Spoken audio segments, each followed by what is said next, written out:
but I think we'll still be able to actually capture the bulk of the content. So bear with me, I'll send slides out afterwards. We are recording today's meeting, so what that means is just so that we can pick up the audio when you speak.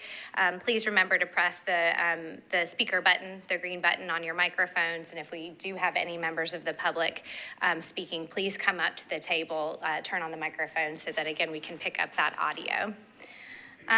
So here's just a quick overview of our agenda today. We will have our public comment period here in a moment.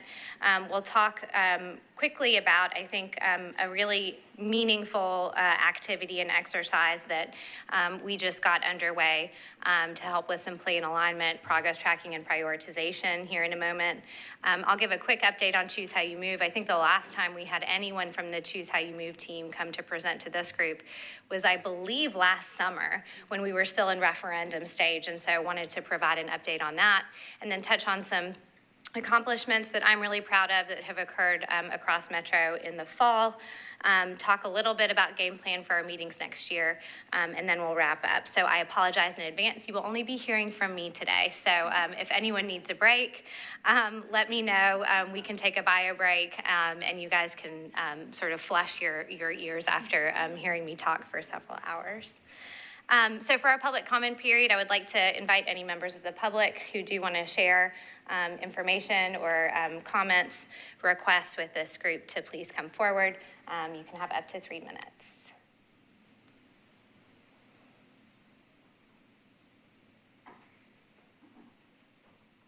All right, no public comments. We will keep moving. So as I mentioned, we have recently embarked upon a new activity that has been made possible in partnership with the 25 Cities Initiative. So this is the initiative that we previously had been referring to as Bloomberg American Sustainable Cities. It is still that. It just has a slightly different name to, I think, help give some comfort, not only to all the partners involved, but also the cities involved that potentially won't put them in as controversial of a light as they're doing this work, especially considering some of the changes at the federal level. So the focus of the work still remains the same. A lot of the messaging is focused a little bit more on economic empowerment, quality of life, livability, and things like that. So one of the initiatives that has been made possible through the 25 Cities group is technical assistance. So that original effort was designed to help cities determine how they can pull down federal funding. Well, the world really changed about a year ago, and a lot of federal funding has gone away. And so something that has been put out there is, again, making technical assistance available to cities. And so one of the areas that we discussed needing some support was a little bit of a plan alignment exercise, and then helping us take stock of how we have performed with regards to implementation of our climate plans, and then also helping us prioritize our work moving forward to include some things like funding strategy. So we're working with an entity, a consulting firm called Elevate. So we didn't necessarily get to choose which consulting firms we're working with.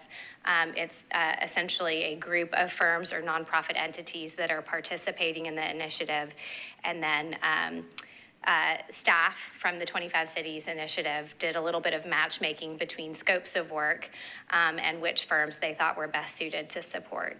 And so we'll be working with Elevate to do a couple of things. First is really trying to understand alignment of our climate plans with other city plans. So that's sort of the first task, is reviewing both our climate action plan, which again is our greenhouse gas emissions mitigation focused plan, and then our climate adaptation and resilience plan. That was the one that was completed roughly a year ago. And again, reviewing them in concert with some other foundational city plans. So the plans that we've selected, so we don't have an unlimited scope. I think also the power of this kind of exercise gets a little diluted if you were to throw everything at it. But we've selected several different plans to include in this review process. One is Nashville Next, which is our city's comprehensive plan. Also our multi-hazard mitigation plan, which you all received an update on during one of our past meetings. Our zero waste master plan, Plan to Play, which is our outdoor recreation and parks plan, Choose How You Move, and the Unified Housing Strategy.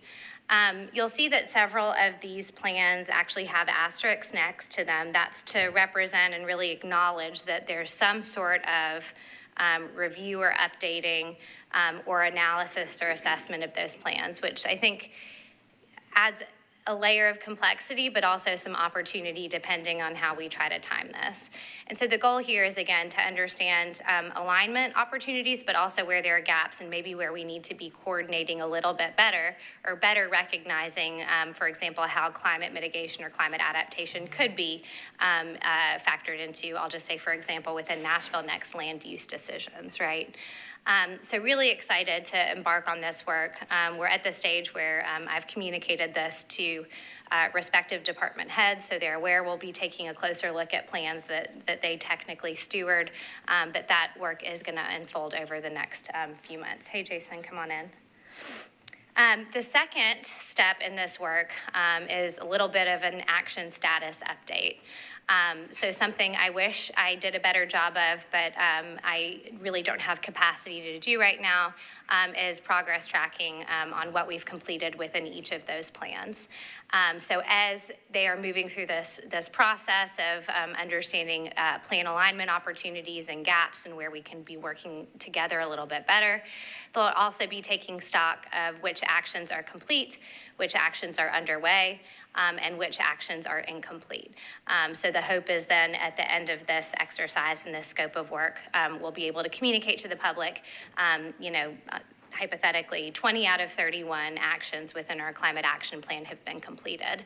And here are the ones that haven't been completed, and here's why. So the third step within this scope is helping us prioritize actions that haven't been completed. This has roughly been done, but not necessarily in a super systematic, transparent, or consistent way. And so I'm really excited to have a second set of eyes kind of look over our shoulder and say, here's how you could actually prioritize all these different actions, taking into consideration feasibility, funding, equity impacts, and then different types of cost savings. So this work, again, it really started end of last month, and our goal is to be done with the action progress tracking stage as well as the alignment activity by Earth Day, so that we can report out to the public and again say here's where our progress is on these important plans, and then the prioritization work will continue through the spring and summer. So I wanted to share that with this group because, again, it's something I wish I would have done a long time ago, but just didn't have the capacity to do, but I think is going to really reframe how we think about this work, and I think elevate partnership opportunities with departments and better figure out how to strategically incorporate sustainability and resilience and environmental work into all these other important areas. So I'll quickly pause. Any questions on that scope? Councilmember Ewing? I was just wondering how this folds in private sector or nonprofit efforts as well. So some of the efforts, I'm going to respond to this slightly differently for the climate action plan versus the climate adaptation and resilience plan. So the climate action plan, I think, did a great job of looking at private sector and partnership efforts. And so to the extent that those partners were identified specifically within an action and having a specific role, we will be doing our best to take stock of that, obviously recognizing that we probably can't be exhaustive in all of those circumstances. The Climate Adaptation Resilience Plan was intentionally designed to focus much more on sort of what was within Metro's span of control. And so the private sector actions as well as nonprofit actions, I think will still be relevant to that work, but I think we'll see it much more significantly play into the climate action plan. And I think it's very likely also that in Elevate's review, they will probably flag areas where better leveraging partners outside of Metro government would be helpful to implement these solutions. Mm-hmm. Matt? Kendra, in terms of the actual climate action plan that we're talking about, that's the one from several years ago, not the ongoing GNRC Correct. That's from the PCAP, 2021 Climate Action Plan that was developed by the prior iteration of this body, the Okay. Sustainability Advisory Committee. Any consideration for trying to pull recommendations or like focus areas from? I think we certainly CCAP. could. I think we certainly could pull from either the CCAP or perhaps the PCAP and have them review the PCAP as one of the plans we're working to align on. That's a good suggestion to look at some regional plans.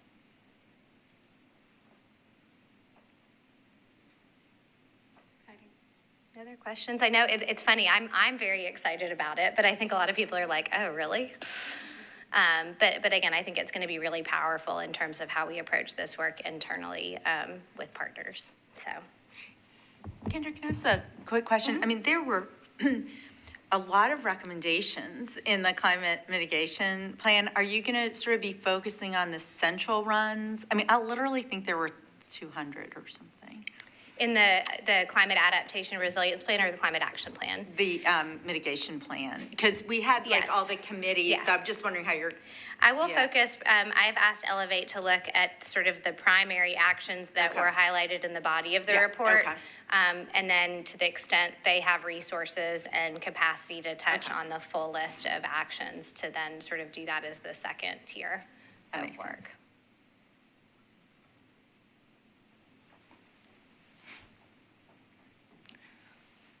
Just again, what's the end product of the process? Is it Yeah. a report? I'm just trying to get a handle of that. Yeah, I think it will be a report and slide deck for the vast majority of these particular actions. For the alignment exercise, it will probably be more of a slide deck format. For the action progress tracking, it'll be more of a report. And they're focusing on the content. We would then manipulate that or transfer that into more of a dashboard type format and figure out the best way to actually communicate that to the public. And then the action prioritization is a report format. And it's intended primarily to be a tool for us to use, for local government to use in figuring out how to position this work moving forward. I think there are pieces of this, primarily the action progress tracking, that are well suited for public consumption. I think the audiences for the others are, again, more geared towards local government. That's not to say that we wouldn't make it available to the public, but I think the action progress tracking is the most meaningful one to the public. And from the action items they identify, is there funding or the resources within the plan to do this? So part of what they will be considering is access to funding resources in that prioritization. So that's something that they're taking into their delivery of that prioritized list. I will be the first to say that I think one of the challenges with implementing our plans today is we don't necessarily have a clear idea of resources required to implement things. So one of the most powerful things, and I'm actually looking at Dave Adams here, that we did, for example, with our solar cost benefit analysis, is we had concrete estimates as to what we thought costs and then also monetary benefits would be associated with each of those projects. And so my hope is that in developing this prioritized list, we'll have a better understanding of likelihood of being able to execute, but also what it's going to take to execute. And I don't think it was within the constraints or resources or timelines when each of these respective plans were developed. And so taking it to that next level to develop a little bit more of an implementation grade kind of prioritization, I think will be helpful in advocating for those resources where we can't go out and get them today. That's great.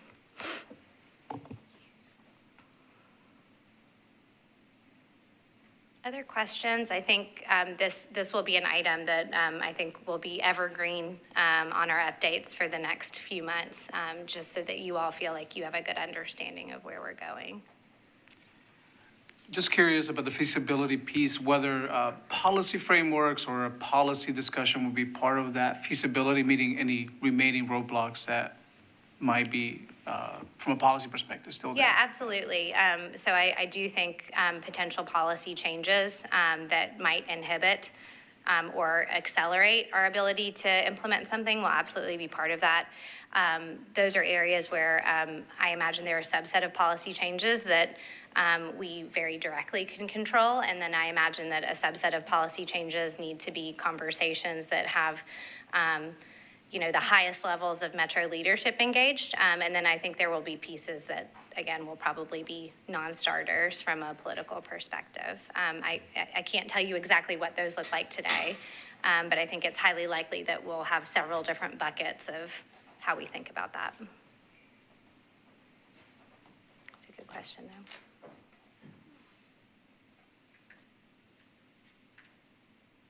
Any remaining questions? I'll just say, I think it's great. Thank you. I mean, I'm very it really is. excited. People invested so much time in the development of all of these plans, and so I think having this taking stock exercise and continuity exercise and prioritization exercises, Yeah. fabulous. Well, and something that Mayor O'Connell has been very clear about is he doesn't want to be a city of plans, but that also doesn't mean that just because a plan is 4 years old, that it isn't valid anymore. But I do think it is very reasonable to take a look at what we have achieved. Just when I sort of do when I scan through some of the priority actions in the climate action plan, it's actually quite impressive just to kind of check off the ones that we've done already. So I'm hopeful that the message is a very strong one. So. And I think the exercise will also be a reminder to everyone of actually how much time and effort it takes to kind of track everything across Metro. And I think that to the question of resourcing, hopefully that provides some leverage for actually just resourcing. Yeah. The ability to know what resources we need going forward will be Yeah. really valuable. So excited that, Yeah. this is an opportunity we have. I also think that we don't think enough about layering of plans and plan alignments across the Metro enterprise. Today, I was actually sharing in a senior leadership meeting that we were undertaking this scope, and there were sort of 3 other spheres and interest areas where people were like, oh my God, we need to do that for, insert topic here. And so I think the exercise in and of itself will, I think, just identify ways for us to better plan as a city and ensure alignment across different priority areas. So. All right. Well, now let's move on to our Choose How You Move update.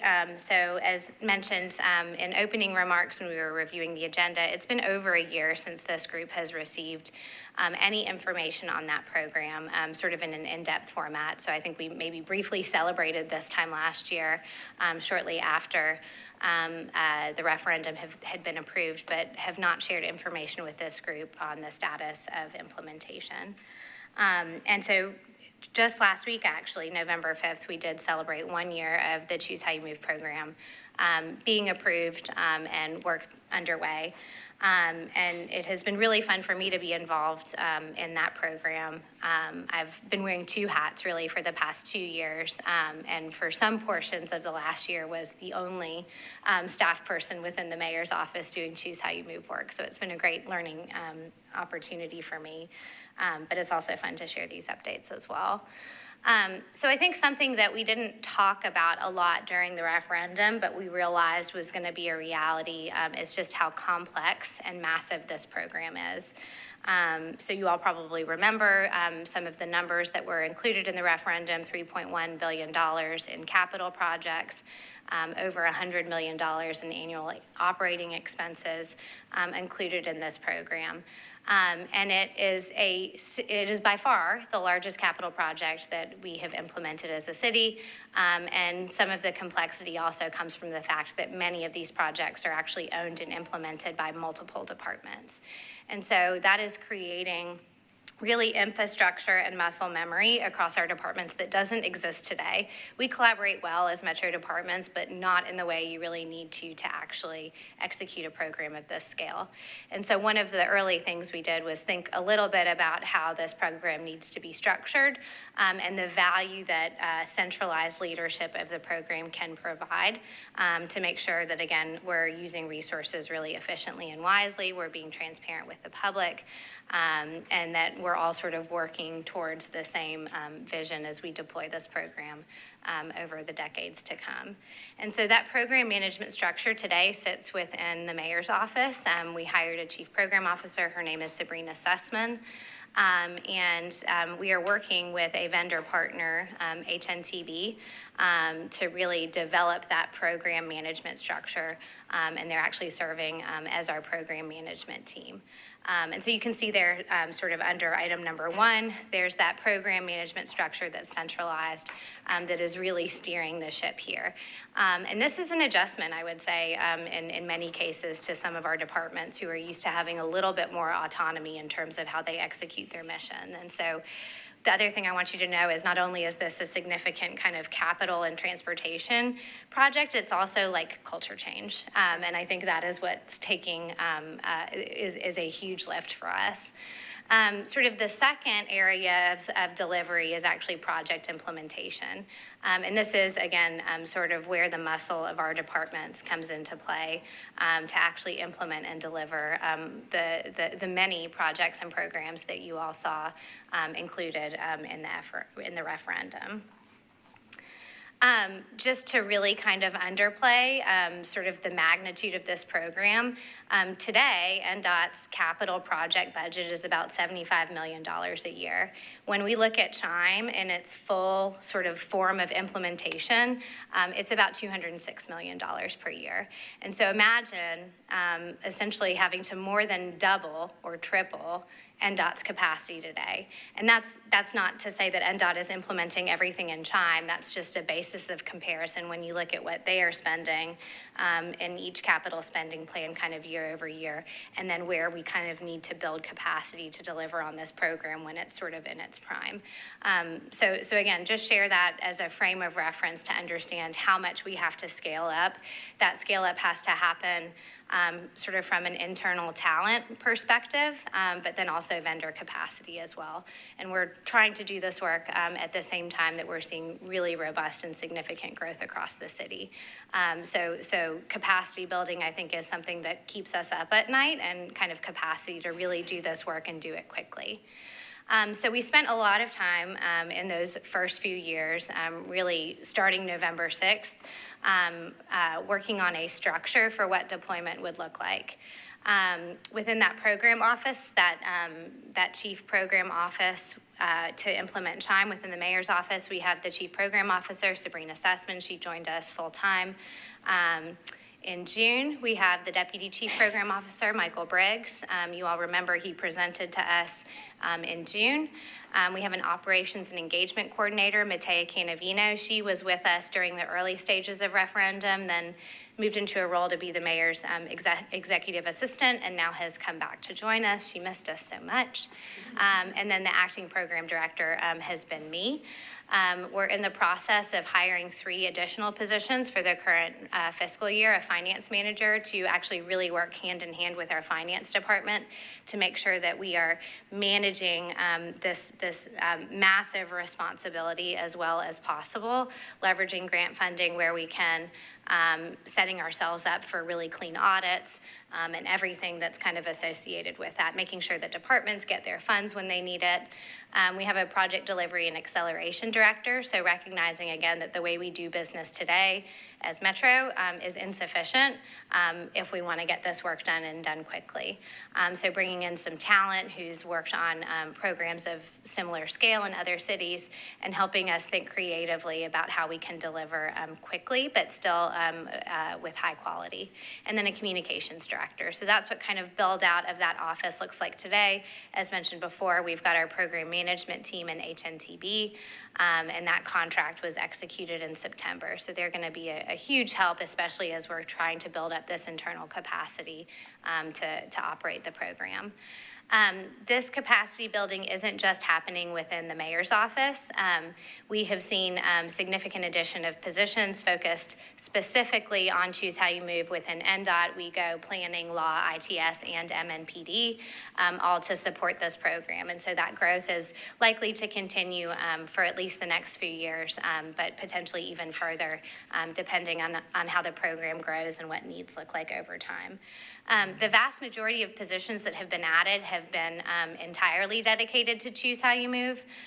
Not all of them, but again, the vast majority are chime-dedicated positions where we are having to do robust time accounting to make sure that we can document how we're using those dollars. So again, a lot of hiring and training happening within our departments. We've really tried to carry through a lot of the transparency and partnership work and reporting out to the public and making sure that we're getting input and feedback post-referendum. So we had, during the referendum, 2 different advisory committees. One was called the Technical Advisory Committee, which were really subject matter experts who were there to kind of vet the content of the program and make sure we were making really decisions that are well-suited for Nashville's growth at the time, but also made sense for the types of mobility that we were planning for across the city. And then we had a community advisory committee, which was really much more focused on helping us figure out how to ensure that we were being equitable in our approach and really spreading the word amongst multiple different types of community members to make sure that when Nashvillians went to the ballot, they felt really well informed about what they were or were not voting for. And so we really appreciated that approach and wanted to continue convening an advisory body through implementation to, again, help oversee this program. And so there were 2 ways that was really effectuated. One was through executive order, and then there was also legislation that our council approved, really establishing this committee. And so all those members were appointed and confirmed by council in April. We met for the first time in June, and then a second time in September, and that was actually a field visit of a tour where we looked and sort of traveled across the city to better, to really put eyes on some of the opportunity areas throughout Nashville and Nashville's neighborhood and understand where some of that project work was going to occur and why it was so necessary to occur. And then we've also been trying to build some really strong partnerships across Metro entities with departments and dedicated staff for Choose How You Move, but also looking at things from an intergovernmental perspective, so collaborating closely with GNRC, with TDOT, and various other entities. So again, trying to build that strong foundation from the start. I wanted to quickly touch on the improvements that we've seen really within this past year. So one of the first major milestones beyond establishing that advisory committee was passing a $59.3 million supplemental budget last March. And that was what really jump-started our ability to be able to use those funds. When council passed its budget in June of 2024, it did not contemplate having access to Choose How You Move funds. So in order to spend any of those dollars between March and June of 2025, we had to pass a supplemental budget. So that's what really jump-started a lot of our work on the first Choose How You Move projects. That particular budget included both capital funds as well as some operating dollars to help build capacity with staff.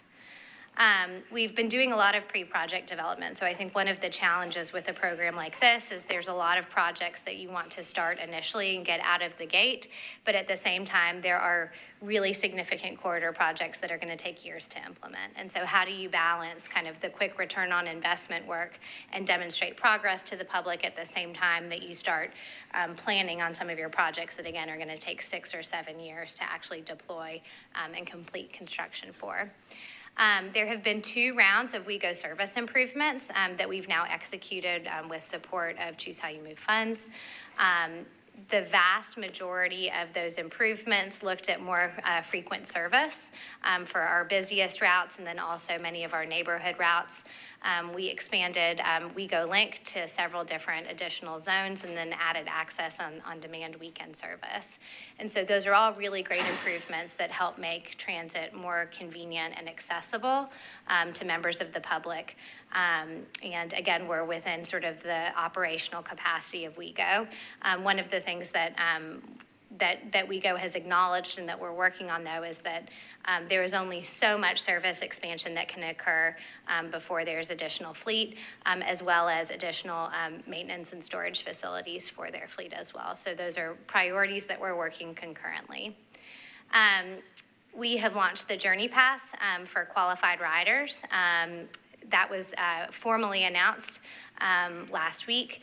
And I've got a slide coming up here that's got some more detail on that particular program. But this was discussed in the Transportation Improvement Program in Choose How You Move as a low-income fare program. And so it's been designed to be rolled out specifically with categorical eligibility in this first phase. And then it'll have expanded eligibility once we get a better understanding of what use and economic implications of that program looks like. We talked a little bit about HNTB. They've actually even co-located with us. So when I walked out of the office today, there were 5 or 6 members of the HNTB team actually sitting there within our same office space. And so they've been a delight to work with, and again, have experience deploying similar programs in cities across the country. And so I think one way they're really adding capacity is letting us get a little bit of a head start on best practices and telling us what's worked or what hasn't worked in other cities. And again, suggesting approaches that we can consider here. We've completed significant build out of transit security and safety upgrades. So this has kind of come in 2 formats.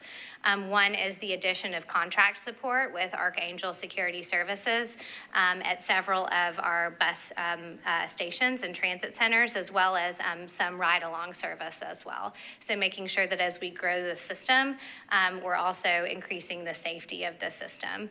The other format this has looked like is the establishment of our first transit safety division within MNPD.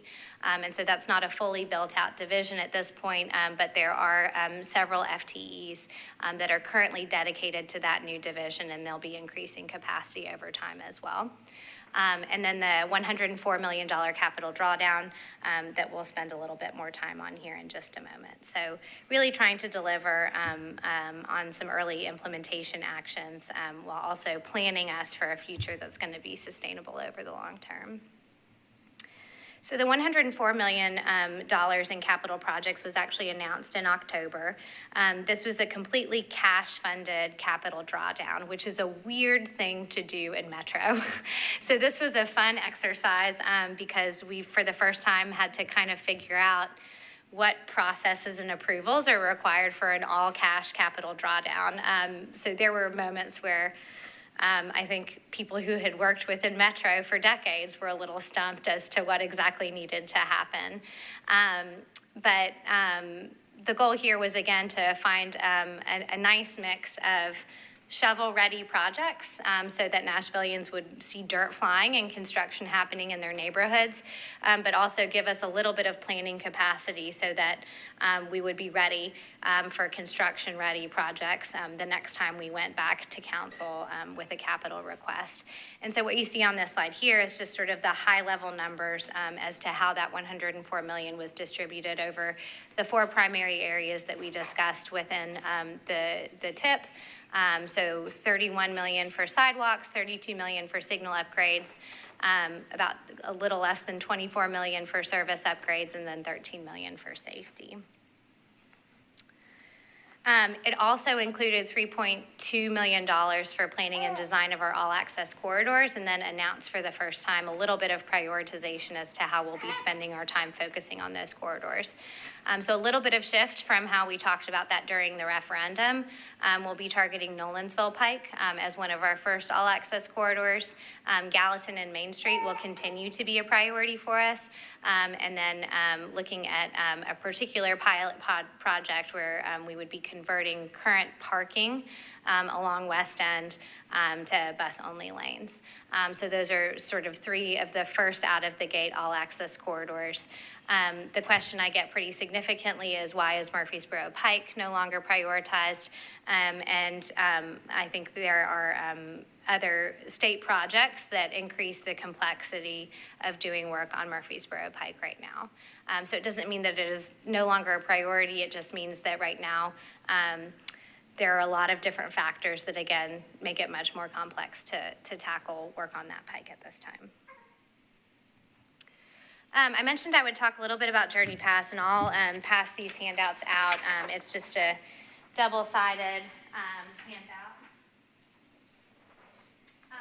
that summarizes current information about Journey Pass. So this is a program that provides no-cost access to public transit for eligible Davidson County residents. During the first phase, we're looking at categorical eligibility for this program. So essentially, if you are receiving services from a Metro social or support services department, you qualify for the program.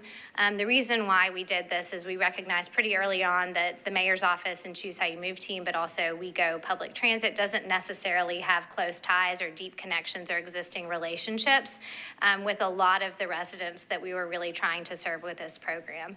And so connecting with those social service agencies that do have those existing relationships and are already qualifying residents for their program is a really efficient and effective way to roll out the program. And so our current partners, it's actually grown since the last time I shared this slide and I didn't get a chance to update it. Our Metropolitan Development and Housing Agency, specifically their project-based rental assistance program and Section 8 program, Metro Action Commission, Metro Public Health Department. They actually hosted an event today for about 4 hours at Lentz Public Health Center, Metro Social Services, and then also Office of Homeless Services is now onboarded into the program. So that list of departments is growing daily, and it has been so fun to be involved in this particular program. The picture you see on the bottom right-hand side of the slide is from our sort of most successful registration event to date. That was last week at Metro Action Commission, where we registered, I think it was just over 360 individuals just in one day. And just hearing the stories and seeing the reactions and just the gratitude that residents have to not have to worry about the cost of transportation anymore is just really moving and really fulfilling. We've added additional events in response to the current SNAP crisis. And now SNAP recipients are able to go to any of the Journey Pass enrollment events to actually share their documentation and get a Journey Pass. Also, to respond to the SNAP crisis, we partnered with the social service agencies to distribute one-day passes so that, again, access to transit is no longer a barrier to physically getting to a Journey Pass registration. So to date, I think we've enrolled over 4,200 individuals in the program. And if you look at the cost of a 1 month pass, transit pass on WeGo, which is $65 a month, 12 months a year, and then the 3-year duration of these passes. So these passes are good for 3 years, at which point then they need to be renewed. We're looking at having distributed just shy of $10 million worth of transit benefits today. And that's with, again, events really scheduled just about every day between now and Thanksgiving, and then more that we'll be scheduling after December. So again, a really great extension of benefits to those who need transportation the most. And then in 2026, we'll be looking at just an income-based eligibility enrollment as well. So moving from that categorical qualification to an income-based eligibility with documentation in 2026. Online enrollment, a whole slew of other, I think, more convenient options for enrollment.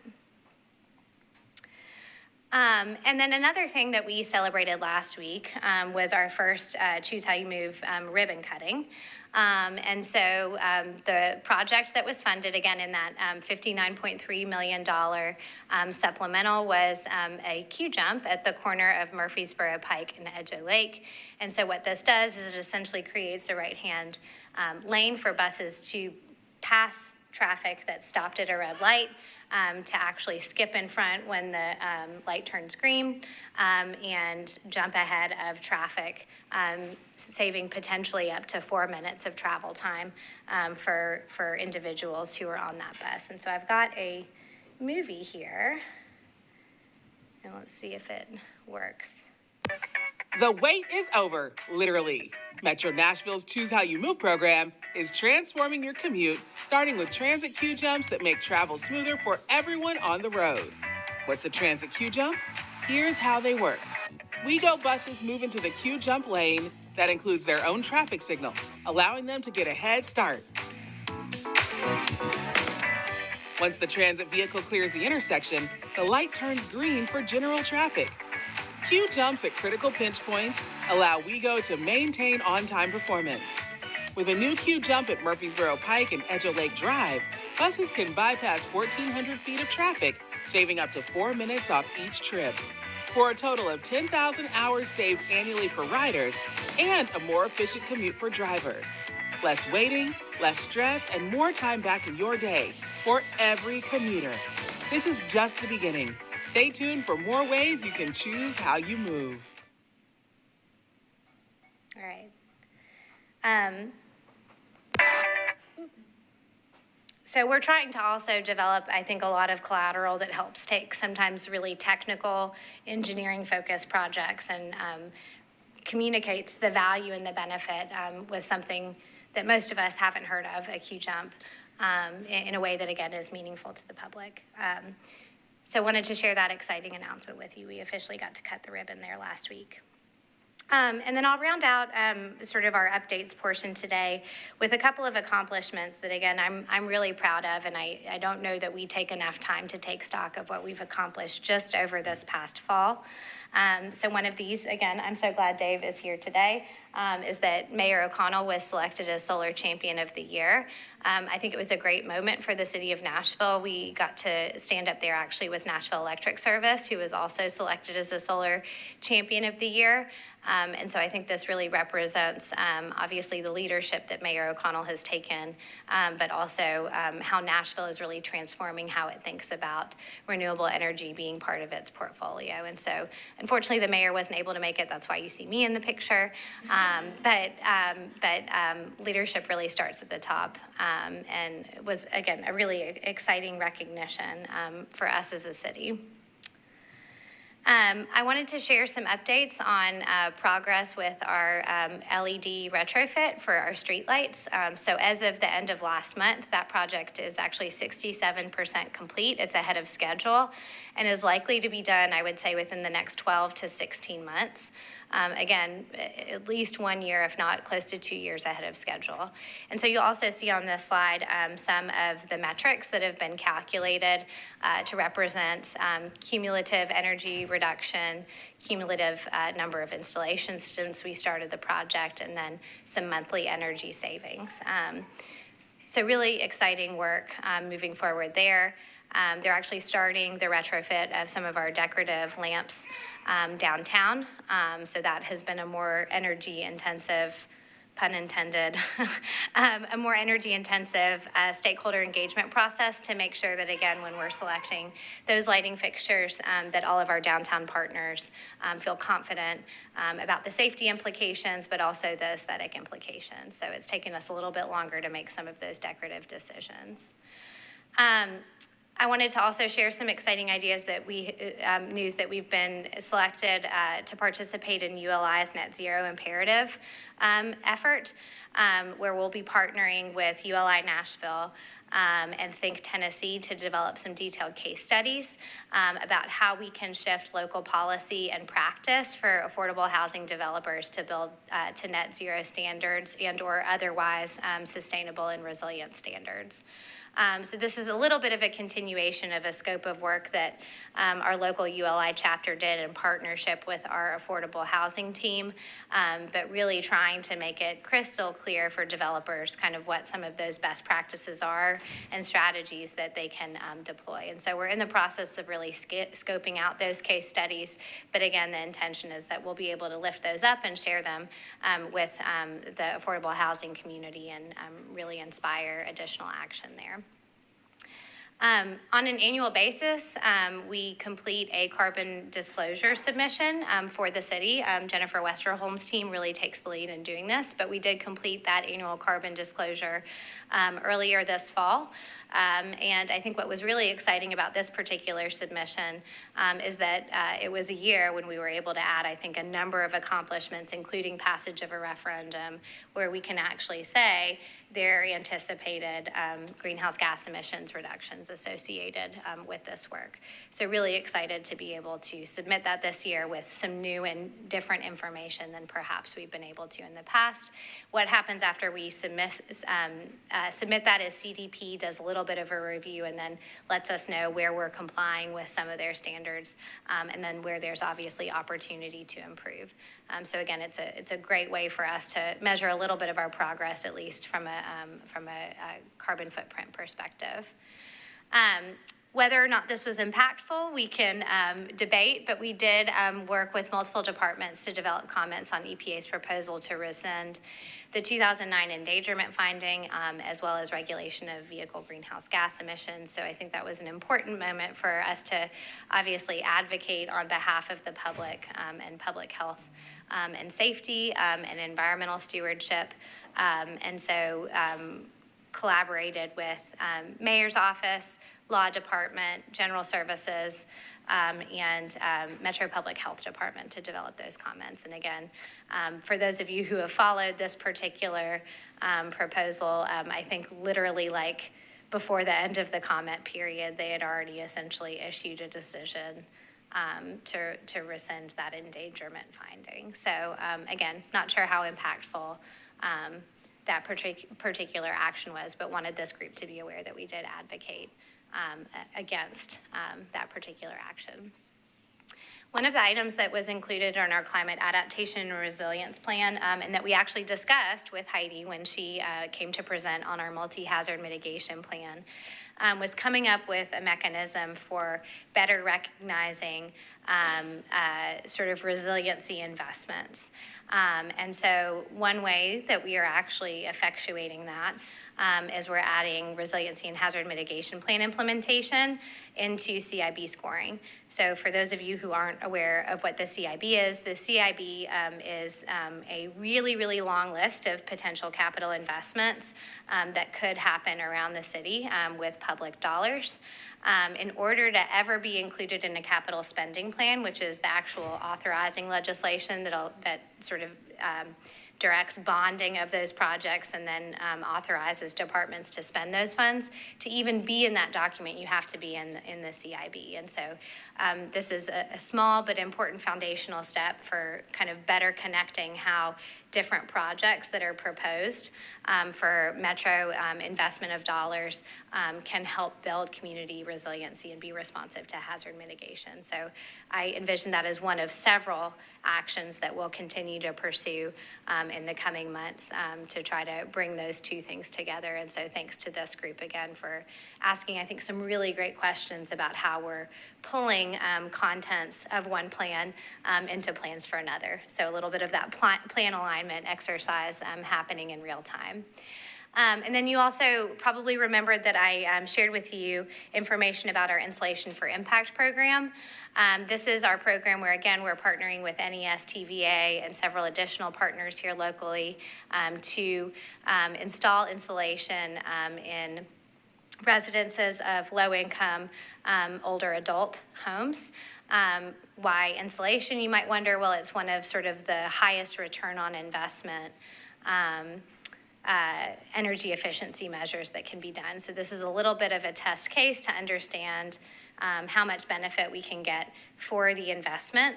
And we have completed installation installs in 40 homes and then have an additional 30 scheduled. And we actually have some leftover budget, and so we're looking at additional ways to reinvest back into those same homes, but in a way that won't affect our ability to actually measure the impact of that installation, which is proving to be more challenging than we would have thought. But again, a good problem to have.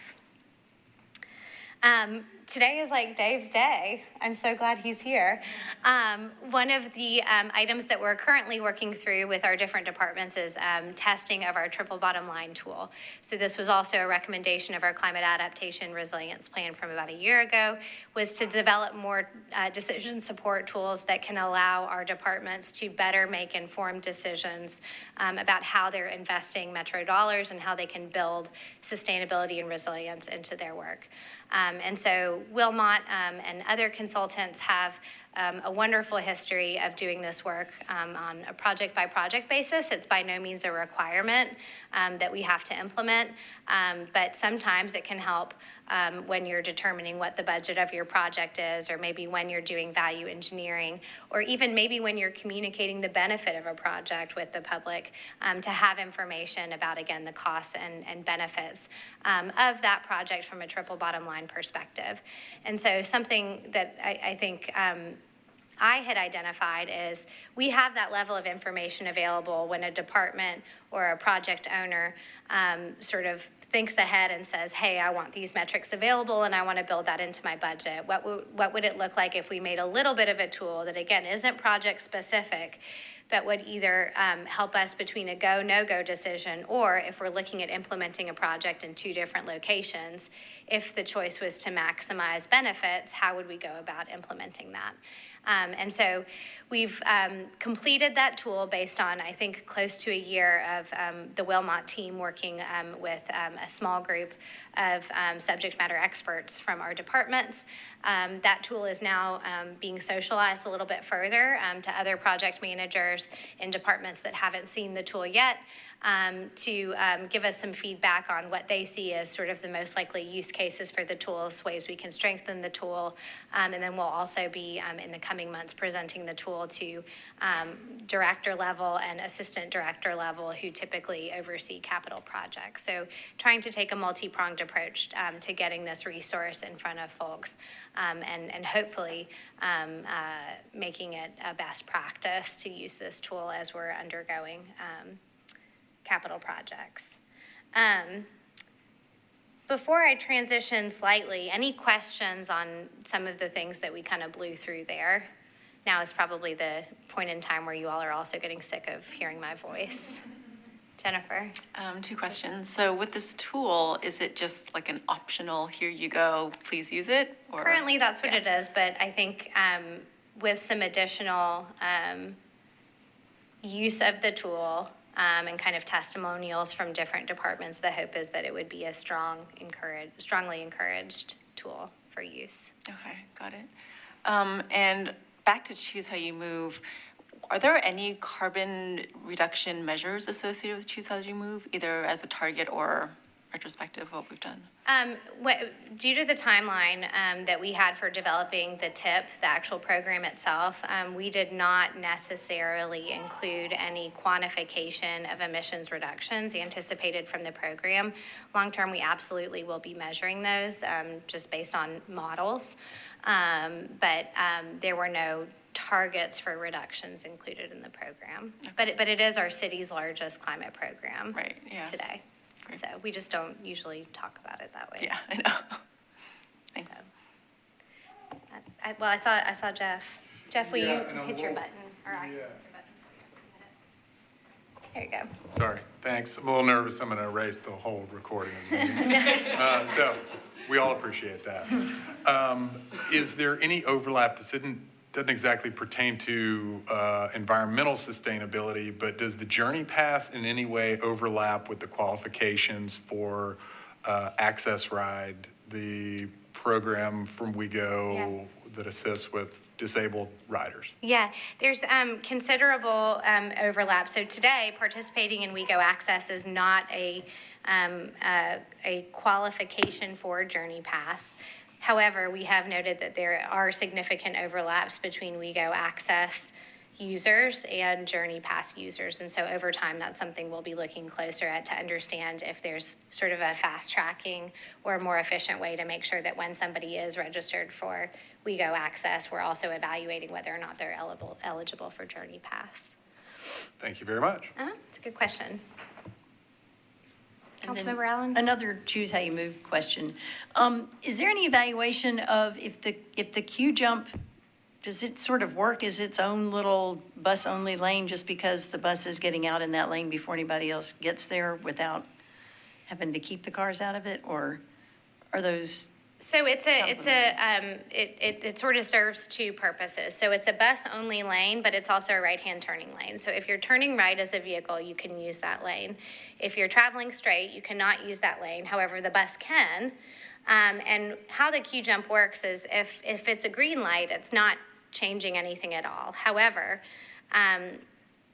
the bus gets to bypass stopped traffic in that lane so that it gets to actually travel ahead of all of the vehicles that are at a red light. So it's giving a signal specifically just to that transit bus that allows it to jump ahead in front of the traffic. And then I guess my question is, that lane ahead that it then jumps into is actually a regular traffic lane? It's just that they're the only ones there. It's just merging back into the regular lane. Gotcha, but it gives them sort of free pass in Yeah, that lane, you get which to makes kind of it, go first.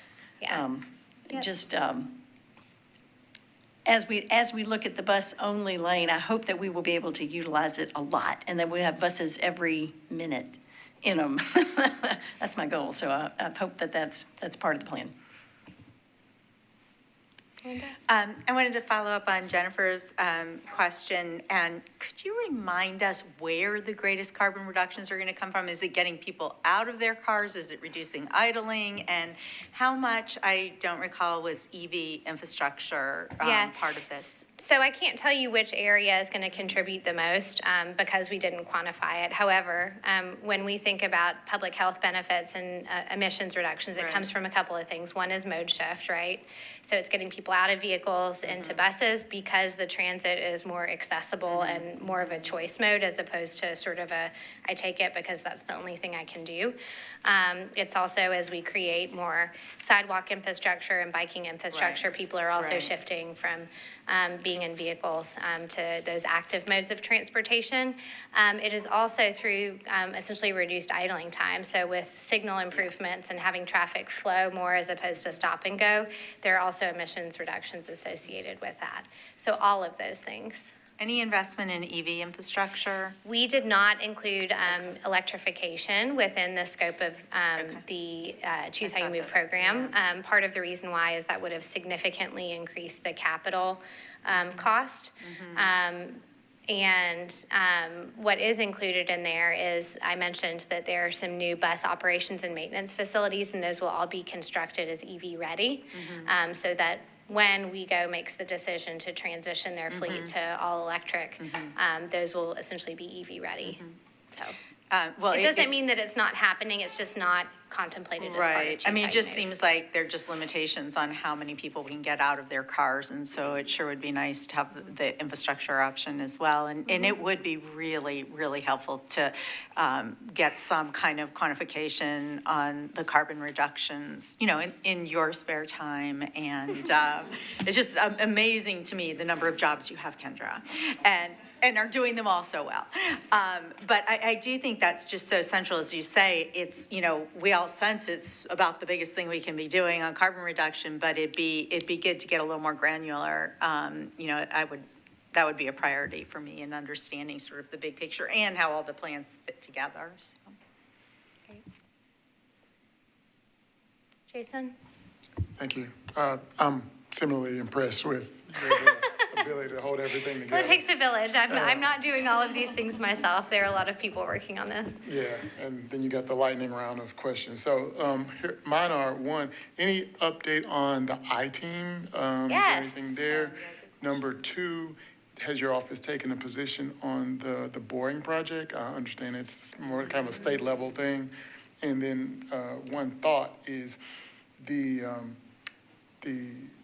transit, I understand like Journey Pass is a part of the kind of bus system thing. And I understand MNPS students are automatically able to ride.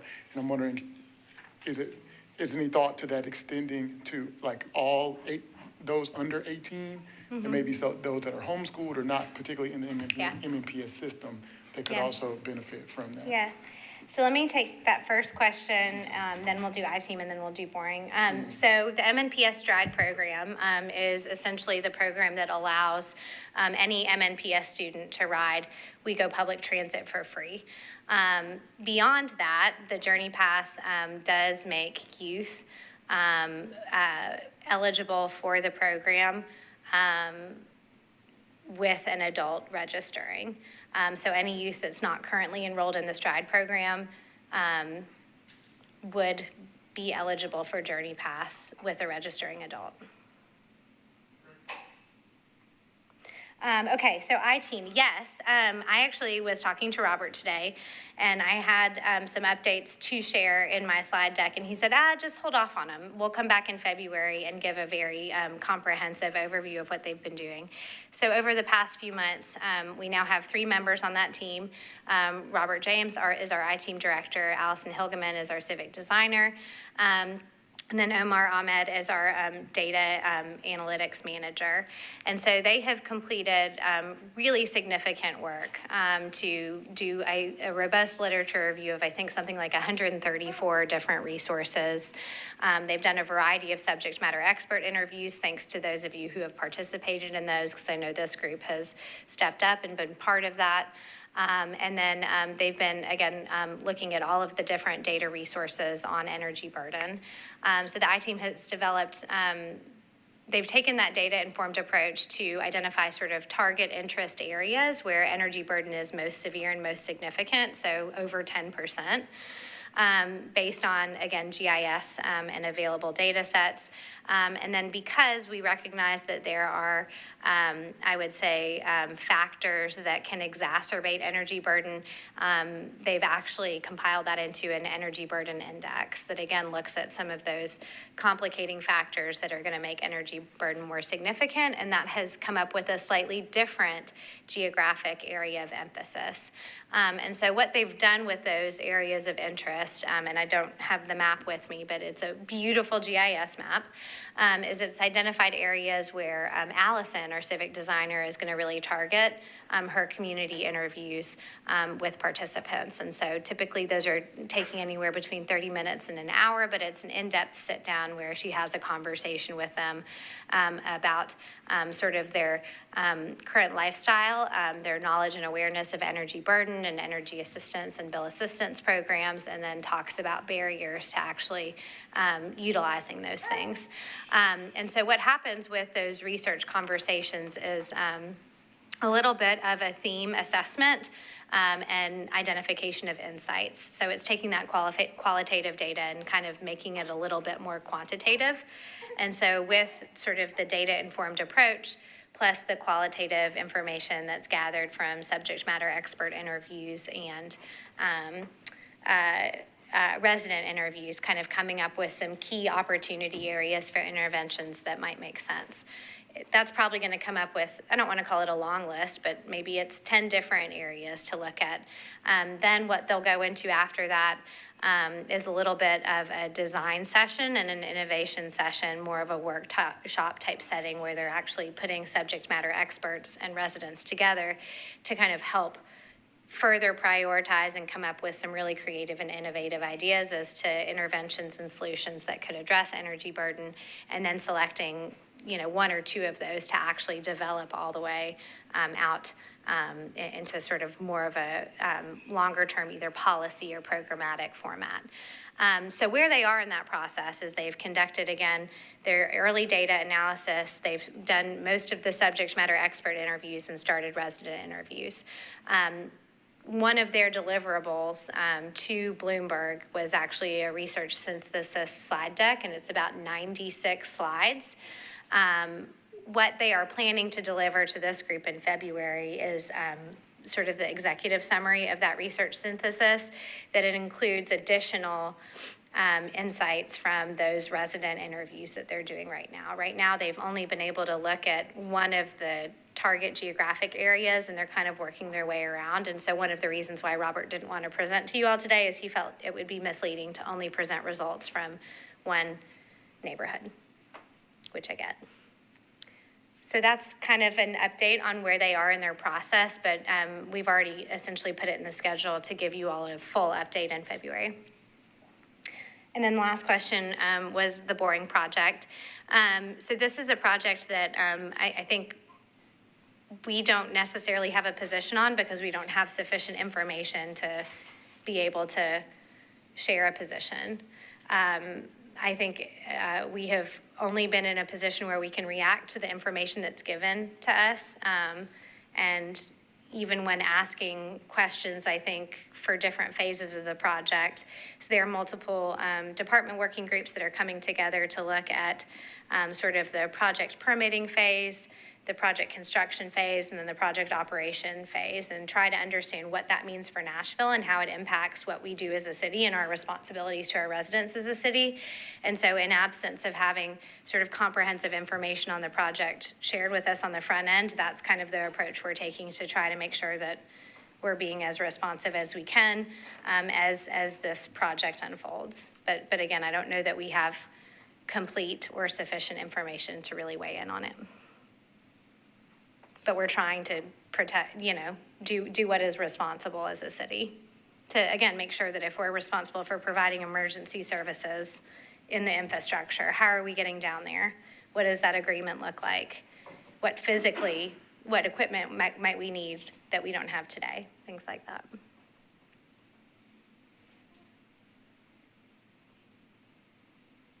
Other questions? Yeah, one more question on the triple, oh, sorry. Yeah, no, go on ahead, Jennifer.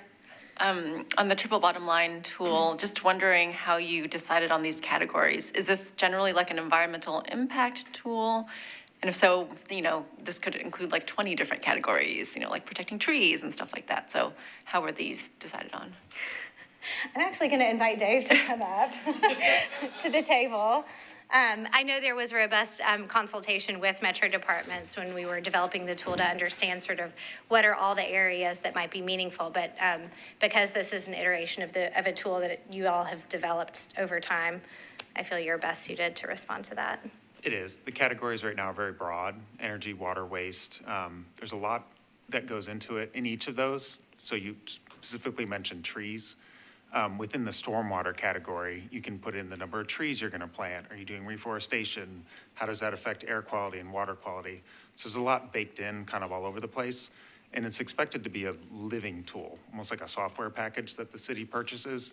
And it's updated annually. You can tweak it for individual projects. So it's real flexible to accommodate all those things. And was that a correct summary that it's supposed to measure environmental impact? Yes. It Okay. includes environmental impacts, and it puts those in a dollar value. Like Yeah. if it improves someone's health through an environmental impact, it'll quantify like the reduced doctor's visits of that environmental impact. Oh. So it puts everything in a dollar value Okay. that's easily comparable across categories and projects. Cool. Thank you. Thank you, Dave. Jolyn? You may have said this already, I apologize, I was a little bit late, but I wanted to go back to the beginning with the caps and kind of the review. Are y'all planning to do, like a progress report, share out? in For that the process? for the progress on actually implementing actions included in the climate action plan, yes. So that's something that we're hoping to have completed by Earth Day, so April, so that we can come back to the public and say, hey, here's progress that we've made, on this plan since 2021, and then on this plan since September of 2024. And then, kind of off of that, whatever hasn't been accomplished, kind of reviewing, prioritizing, assessing. That's right. Yeah, prioritization based on feasibility, available funding, kind of alignment with other priority areas and a host of other things, so. All right. So I've got 2 more slides. I promise we're almost through.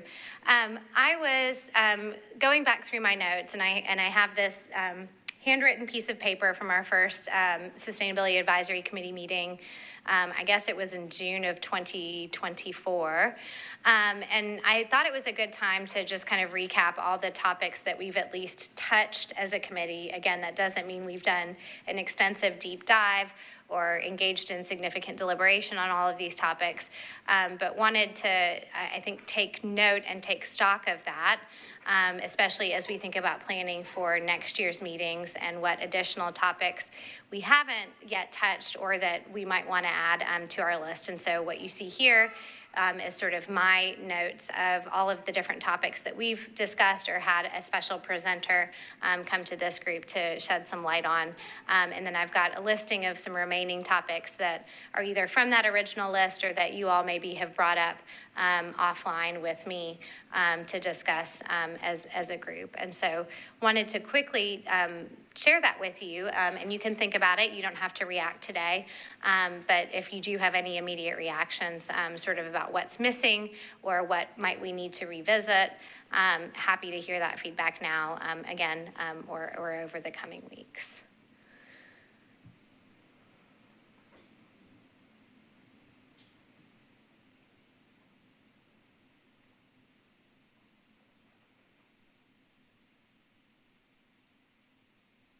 Just feel free to, again, spend some more time with that list, and happy to add topics as needed.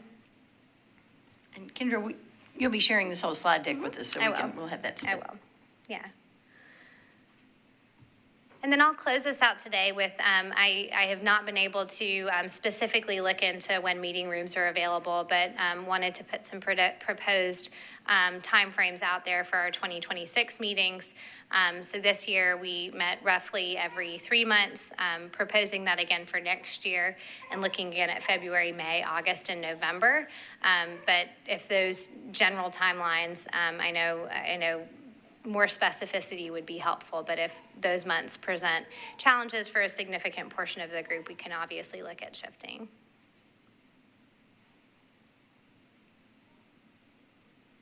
Sounds good? Yeah. All right, other feedback, questions?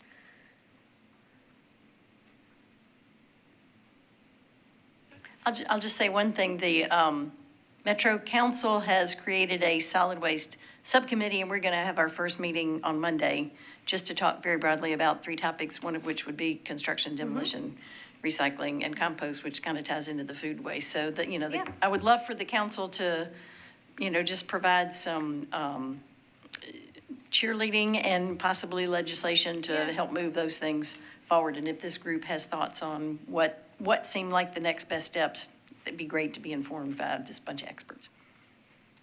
Great.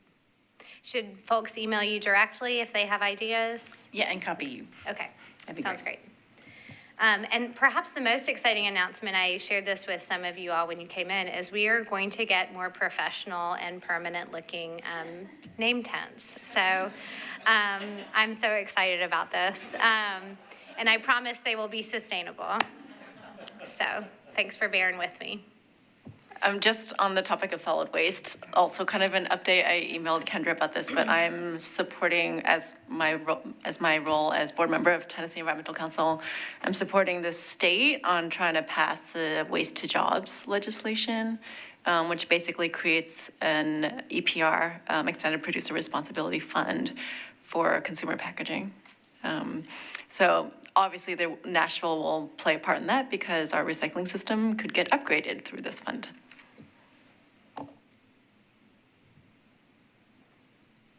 All right.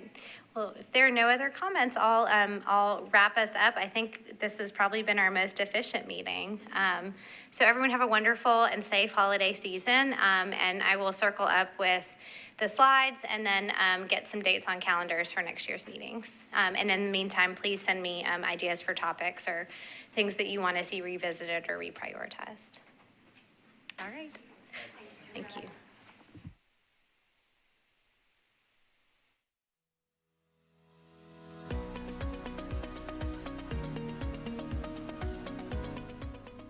This has been a service of the Metro Nashville Network. If you would like to see this presentation again, or for more information on this and other programs, visit nashville.gov.